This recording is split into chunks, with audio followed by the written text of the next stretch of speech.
Fans చూపించినట్టు అభిమానంతో పాటు కూడా చంద్రబాబు నాయుడు కూడా వారి సినిమాలకు కూడా అభిమానం అని చెప్పి అనుకుంటున్నా.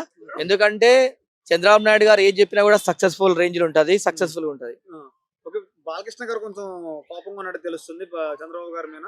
ఎక్కువగా అంటే మాకంటే సపోర్ట్ పవన్ కళ్యాణ్ గారికి చేస్తున్నట్టుగా తెలుస్తుందని చెప్తున్నారు. మరి వాస్తవానికి బాలకృష్ణ చెప్తే 20-30 సీట్లు రావు. పవన్ కళ్యాణ్ చెప్తే రాష్ట్రం వచ్చింది ఇలా 2 సార్లు. ఎందుకంటే గతంలో చూసుకుంటే 2014లో కూడా ఇద్దరు కలిసి పోటీ చేస్తే రాష్ట్ర ప్రభుత్వాన్ని ఏర్పాటు చేసిర్రు.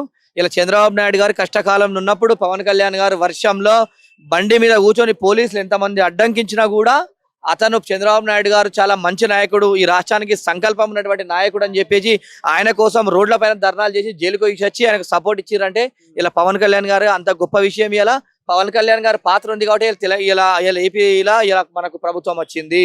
ఎందుకంటే జగన్మోహన్ రెడ్డి గారు కూడా పేద ప్రజల కోసం అనేకమైనటువంటి సంక్షేమ పథకాలు చేసిండు, పేద ప్రజల కోసం అనేకమైన కార్యక్రమాలు అతను కూడా చేసిండు.